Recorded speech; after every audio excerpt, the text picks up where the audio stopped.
bon na mona kaka nouveauté oyo ya yaki nango oyo ya ye nango ya impunité iba na yo buka na yo kese ya l'état problème ezate wana nde originalité makambo mosusu soki ozali kaka contre ebonga na ye wana nde kibokonzi emonani kashefu wana mais soki trésor oyo tobengi trésor lumeya ya bana Congo osakani nango ofingi ye te wana oza moto malamu wana eza originalité oyo biso todécouvrir en plus kaka na nzela wana moko nayebi mpe na retenir eloko ya baintérim oyo ovanda mpe déjà vanda mandataire de l'état vanda après 5 ans 6 ans intérimaire oyo mpe eza originalité tolo bakaka bamandataire te même na police même na armée kokuta mokonzi monene avanda azaka intérimaire mboka etambolaka bongo mboka esengeli totosaka eloko ya mipeku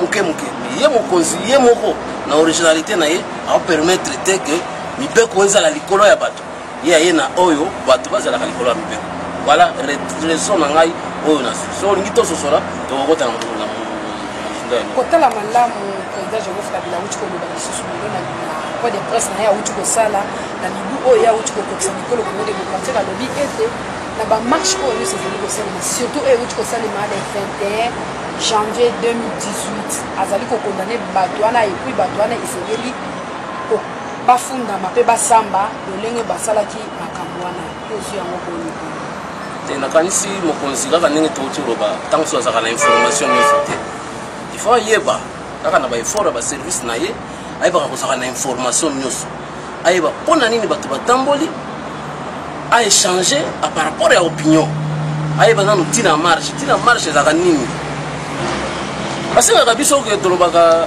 opposition na biso ezalaka non constructive mais econstruire na ndenge nini na ntango bato batamboli omoni nombre ya bato evalue nombre ya bato bavandi na ndako olobi no likambo esali mpo na nini batamboli oyoki bango est-ce que akioboya lelo akioboya marche wana est-ce que marche wana permettre te lelo avanda na ebonga lobo depuis 2012 alobali lisusu est-ce que marche oyo ebimisi libanda te aloba na population congolaise nga na kioloba mpe marche eboti mais mabe tozokondane epai na ye répression ntango tokomi okonte bamort azala moko azala mibale mpo bango balingaka kosala éloquence na bango na nombre azala moko azala mibale esengeli te mpo na nini ntango bino bokonte bamort bolakisi biso esika moko te ke bamarchere wana babukaki bofilme place moko te marchere azalaki na munduki bofilme place moko te marchere abandaki obwaka libanga soki wapi batamboli na bible na chapelet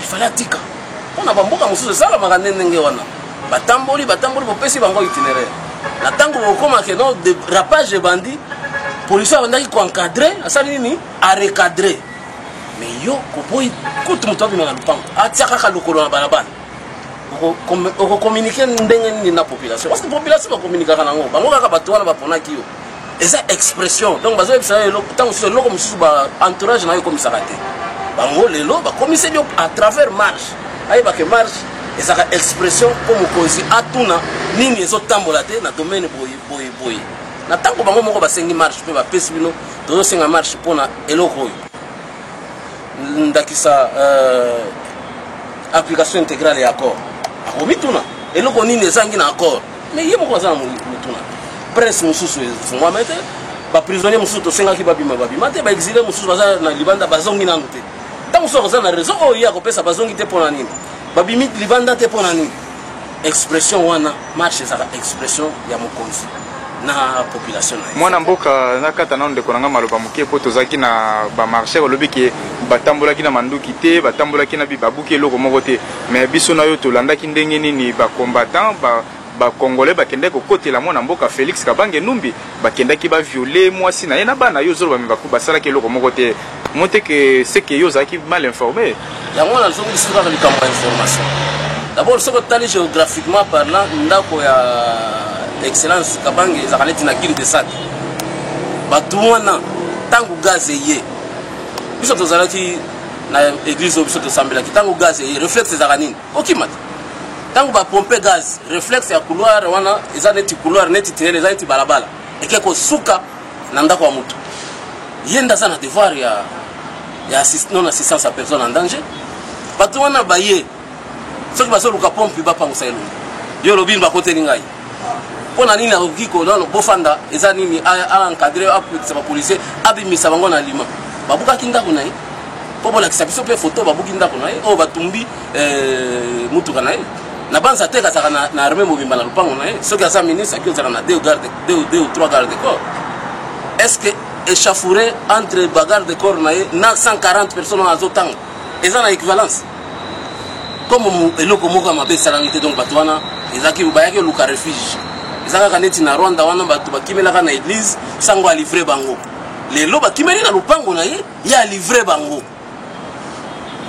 donc non assistance à danger yende kolata ye fois samba na eloko wana abalola maloba te parce que tala malamu secrétaire général tomoni lisusu président Joseph Kabila koloba na Sénat Assemblée nationale que bakoka prévoir mibeko ya bango ko revoir mibeko na lolenge ni na point nini na point oyo ya marche na point ya marche voilà c'est quoi quand il a raison oyo ya biso te constitution eloba marche eza ya information donc yepe ayebi ke ezaki ya information sikoyo nde akomi kosenga batala mibeko na bango donc yenda azaki na faute il fallait abanda nde batala mibeko na bango na lingango batali mibeko wana te toza kaka na régime oyo ya koinforme toinforme yo tokotambola njili ti kinkole olobi nazana bapolisier akotela bino njili ti kinkole te botambola njili ti Pascal po mzele leki mulai nde régime ya information wana ndenge ezali na ndenge motif oyo ya bango bapesaka bazana bapolisier ebele te omoni baetando ya Kinshasa na baeglise na bango ebele ndenge ezali mais chaque paroisse eza otie nzolo libanda oza na 100 ou 200 policiers ou 1000 donc policier ezali ya koncadre marche policier ezali ya koncadre eza motema mabe eza manque ya koyeba démocratie toloba manque ya koyeba démocratie kobanga eleki ozondima te bato bazala 5 baloba mpo soki balobi ata bazoloba na yo ke bongisa yo kanisi olobi no babengani yo makambo kobengana toza na logique oyo ya légitimité élection esalema ti passation esalema na kimia mais expression apekisa te bato bayebisa ye mpo bato baza kaka na voix na koyebisa ye ye moko ayebi ke nzinga na ye baflatere baleki bakoyebisa ye population bayebi te bino baopposant kobanda kolela lelo tokokende na référendum tokosala boye mais lelo président Joseph Kabila kabange ye moko auti koloba te référendum le Congo démocratique ekozala te bino bozwi yango ndenge te ngai na tikala kolela te yango wana na awa na ndako na biso okoti ntango bato bazoyokela biso bayokaki biso bien te tolobi tokangani kaka na calendrier électoral mpo na calendrier wana nalobaka mpe référendum eza te calendrier eza egle na date songolo boye tokosala eloko boye na date songolo boye tokosala boye ti tokokóma na le 23 wana wana tozosenga na population tokangama na calendrier na bango wana mabe to malamu me tokangama nango nde kobimisa biso libanda mpo yango moko ezalaki na référendum te lelo mpo calendrier wana nanga aselaki yango problème toloba mpe bato bayebaka te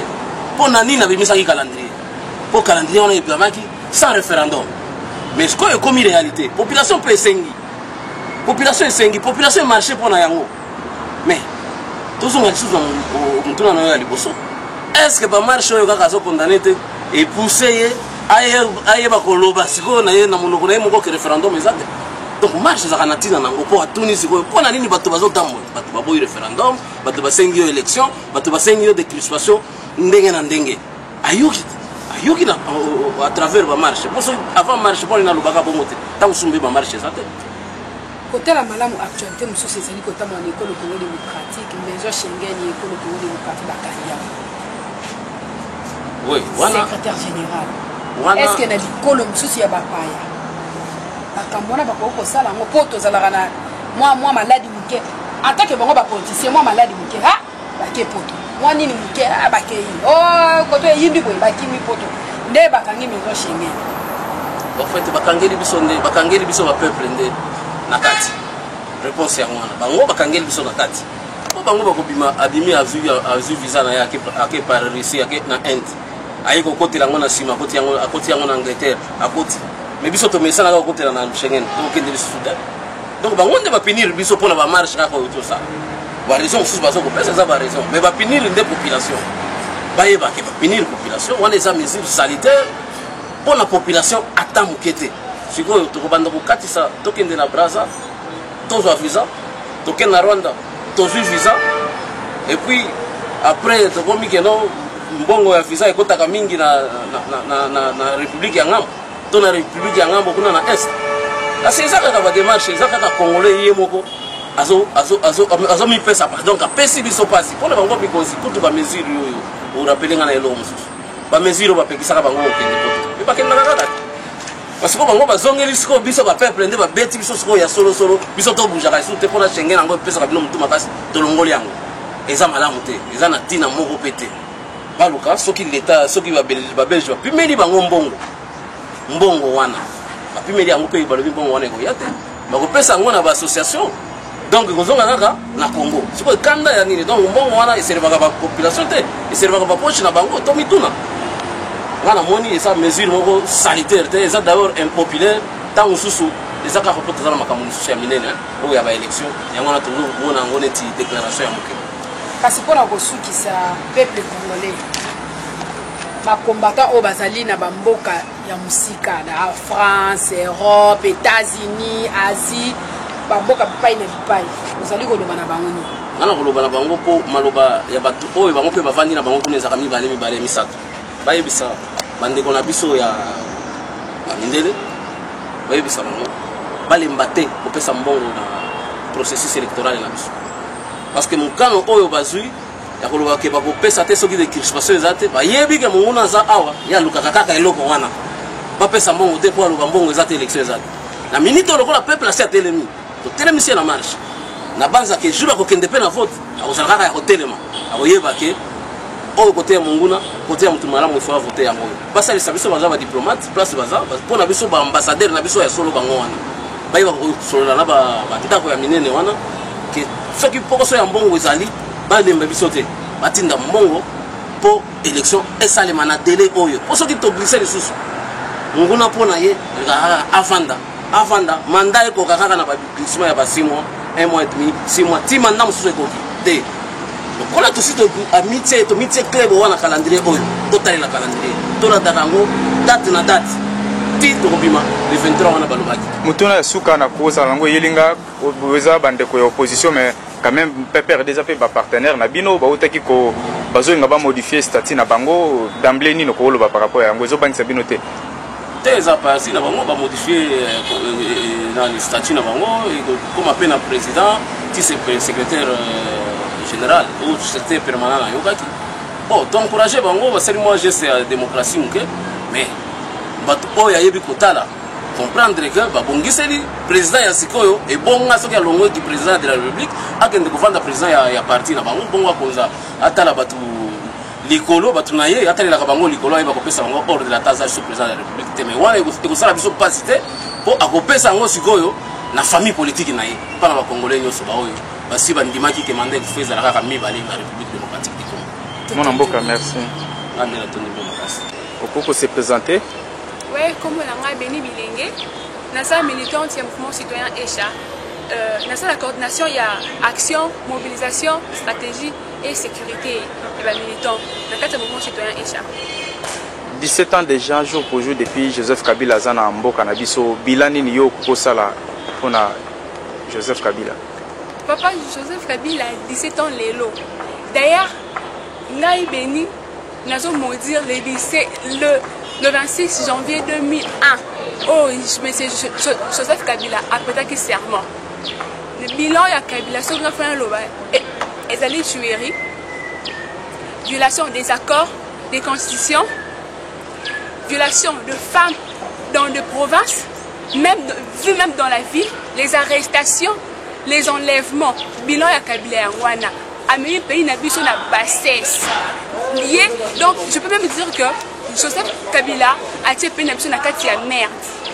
Bilan de janvier, le 26 janvier 2001, si les lots, bilan na cité wana neza na kata bilan il y a Joseph Kabila. Rien de spécial dans son existence. Donc, je ne peux même pas avoir à réfléchir sur le bilan à Kabila parce qu'il n'y a rien d'intéressant. Il n'y a rien d'intéressant dans la carte d'existence naïe. Il y a Madame Ponaye, Azar Malin, il est un bon disciple des Occidentaux. C'est une qualité négative que Joseph Kabila a. non banga kolobango te pour les devoirs na ngai tant que citoyenne ya ko éveiller na batna biso o tocha à la tête du pays parce que bango baza ba misala biso bango likam o bango babo sana kaya ngona bazali ba misala biso ba sala kande pour na biso. Alors si ça ne va pas, on a qu'à évaluer agent médiocre. Depuis 2001 janvier 2001, style le bilan ya Kabilali, tuerie, violation, il y a accord, il y a constitution, il y a mais à l'objet qui est quand même namboka na démocratie ça parce que ba parti politique est belé bazo s'exprimer bino ba béni bazo s'exprimer librement au tamboloza na mutukate. Papa la ngaya a précisé mboka ne o wapi ya RDC to wapi pour na RDC démocratie égalité. Je me dis d'ailleurs, c'est inutile de dire que c'est la République démocratique du Congo, parce qu'il n'y a pas la démocratie. S'il y avait la démocratie, mais on les fait, arrêté à plusieurs reprises. S'il y avait la démocratie, mais ne marche, le 21, le 31, il n'y aura pas de mort. Parce que j'appelais Bomaraté, Bible Bomaraté, j'appelais Mandala les Bomaraté. Et donc, Mandali Mundouki, or, Bissot, tout à l'heure, armé, tout sur terrain. À quoi sert bon de parler de la démocratie en RDC? Alors, peut-être un pays de tout va y avoir. Pour la RDC, la démocratie et égalité. Pays de Rwanda, il y a Ouganda. Alors, pour la RDC, démocratie et égalité. Mais à Sengipe, na l'Assemblée nationale, na Sénat, baye banako voter loi, donc c'est-à-dire baye bako revoir mibeko pour na bino ba manifestant na éviter au monde ngondengene. Papa, au monde c'est inutile de parler de soi-disant Joseph Kabila Kabangi. C'est inutile. Loi ni va changer, va revoir pour na ba manifestation na biso. Loi ni. On a zana kutu aspecta on est-ce que le ni va changer. Finalement pour vos autres en désordre, vos autres autorisation. C'est quoi? Autorisation. Na constitution parce que information to autorisation. Attends la français bien té. Il y a il y a autant de dalani. Ba collaborateur na ba expliquer français. Mais bino bozo senga autorisation, bozo informer. Pas modifier. To senga autorisation té. To informer kané gouverneur to PC itinéraire que non marche na biso et ko bana boye ko suka boye. Mais ba dernière marche aux église catholique laïque qui est organisé ba PC ba point de départ té ba point de chute té. Papa, mutu a restera peuple congolais té. Azo mérité per respect il y a peuple té. Il y a violé la constitution, bah accord. Allez, bisonner en retour tout peut respect. Nani, il ne mérite pas le respect du peuple congolais. Un monsieur comme Joseph Kabila qui ne respecte pas le peuple congolais en violant des constitutions, des accords, il ne mérite pas le respect non plus du peuple congolais. Oui, tous les capages Joana, les 21 et les 31. Aux allez qui vraiment Nanzela, ce que tu as vécu, ni ne coco sa lecture na nyoso wana. Papa, le 31 à l'Assemblée qui na Saint-Raphaël, toi aussi si prière à coup tout est, toi ramaquer les ban, d'accord, toi c'est prière, mais sauf na tout bima, na attitude qui a prière. Papa, toi bimi prière, toi comme un portail fermé par dehors par les agents de sécurité. Bah quand même ce portail. Mais bah il faut sécuriser bino mabeza ali wa. On a la sécurisation. Et puis parlons de la sécurisation. Les 31, laïc va informer qui est gouverneur. Gouverneur a le dit que non, il n'a pas d'argent pour encadrer la marche pacifique. Mais Mbongo y a reçu ma bagage lacrymogène. Mbongo y a loué un militaire ougandais na rwandais, papa soldat na bazaki ba congolais té. Linga ba so ko ba kutu likambuté. Mbongo y a loué ba soldat na zalaki, y a encadré marche des zalaki y a reçu ba carburant pour qu'on parcourir qui est ça mobimaka pour qu'on réprimer manifestant ou un démon ezalaki tozala jamais encadré na ba marche la kata mboka na biso. C'est plutôt la répression que biso toza ko subir na kata mboka na biso. Mais quand même ba mort ezalaki na ngwebele te zolo ba ki répression na 24 communes deux personnes na pamba ba kufi yo ko kendo ba ki donc quand même ça quand même bilan mo légère deux personnes na marche mo bilan. Tout ça va intellectuel et puis tout ça va congolais. Plusieurs banana deux. Quand il y a 8 à 6 morts, c'est déjà beaucoup. Et surtout que ce sont mes frères congolais. Oh yé kabiazo pour ma collaborateur na yé. Bilana amke 6 à 9 personnes. Baba qui dé. Tala. Au moni gouvernement na biswe. Batika kolobalika monte ya solo. En tout cas, banana la boîte ma béni lelo au 22 ans. Na tika koloka likamorote ya solo. Oh bango baloba na gouvernement na biswe c'est faux. Moi je fais le monitoring, il y a eu des morts par-ci par-là. sur le terrain, il y a eu des morts, des balles réelles, des balles perdues, des balles réelles. Ils ont tiré à bout portant. Moi, j'étais là sur place. Oui, situation de la maison Schengen, bauti kokanga maison Schengen pour na ba imboka ba voyager te yo likanisa bongo ezani po bango ba voyager rabiso vous avez dit dans le maison Schengen mais na habité ta ki mona mboka. Kala mingi te yo ti kotu de kolobake non soit disons président na bino parce que ngana RDC na ngasu na président te. Joseph Kabila a lobby qu'il y a la démocratie en RDC. Elle supporte na les sous que non bakangi maison Schengen pour na biso te voyager te. Parce que yo mo repesa la réponse. Il y a la démocratie. Ouais, c'est-à-dire qu'on viole la constitution, qu'on prive un citoyen la liberté, il y a célibataire comme il veut. Et c'est une violation de la constitution. Aussi, quand il y a une connexion, perturbé, mais perturbé par la coupure de la connexion. Mais on a vu une opposition, rien à voir avec le gouvernement. Ça, moi, il y a biso qui a fourni. Emery Okunji aza moko ya opposition il y a parti mais aza même moko ya opposant na éviter que Emery Okunji aza opposant il y a parti ya Fonis so na bina tika yo okolobanga tsu ke no ke bono tsi pe c'était un opposant mais ancien secrétaire ancien président ya IDPS le balanga pe ke non Mouchebe quoi c'est une opposante papa baza bata buzoba ngana banga ngote pour la boke na baza bata buzoba ba mi pe na biso na kati na bassesse baza bata buzoba makasi likamuya okata connexion ezalité la solution c'est de bien faire les choses et non de couper la connexion parce que là c'est perturber les gens on a eu des problèmes pour de non besoin pas na banque au moment où bango bazaki ne ba connexion hein et puis c'est comme si il Kabila babota est président dans les néants mais à ça moi on a le faire chance au moins chose la muta mukili enfin comme ça entend mais tombe pour Joseph Kabila Kabange par hasard un incompétent adma président il a payé mouné le quoi RDC héritier papa et ça papa Laurent de Kabila quand ils allaient au royaume pose avec papa et puis ça papa na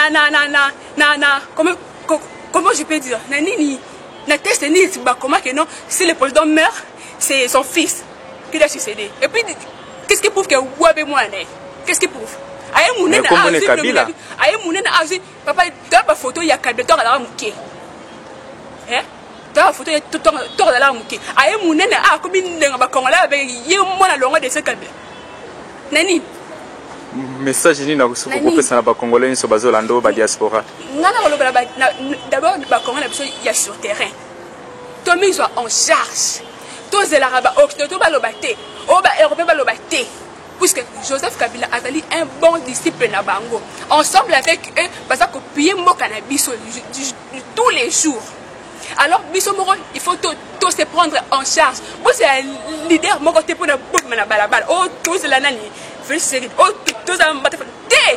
les Congos c'est toi et moi. Moi je dis toujours que pas les Congos sont moi. Jour à marche sur un ndaku non comme tout monde bimaki. On va faire sur terrain. Non ça va qu'on les bon tout pas comme na bolingo wana do kolinga no mboka. O lali on s'en tape na RDC. Eh? Toi mboka musulté. Biso na lobaka na bato obaza na gouvernement ba mende. Ba obe minaku. Ba papita ba makolo kotambola. Quand même respect na pasteur hein pasteur makolo kotambola ni bisanga pardon c'est le balangai na absolu ba bete pardon bango nyoso ba corneille nanga parce que ça que mboka na biso RDC kaka oyo à part o do mboka mususu te lokola bango ensemble na ba anniversaire na biso bazali ko mboka na biso to bobo kende bango ba kana bisaka ba kena bango batikala ate po zandi opération toyebindako batikala ate mais yango qui voyou opération to ebinda ko yango kendo côté la mona mboka Félix Kabange Numbi umulinga ba question za ba question pièce pour banga kabango te ba kanga balebele ba le banga balebele pour côté na ndako elbo violer bana na mwasi papa bata buzoba ils ne font pas bien les choses et puis qu'est-ce qui prouve que ba côté que na nenga solo ce serait que mascaran na bango moko qu'est-ce qui prouve Moutoura, qu'est-ce qu'il prouve? Mon amboka, merci. Madame, mon papa.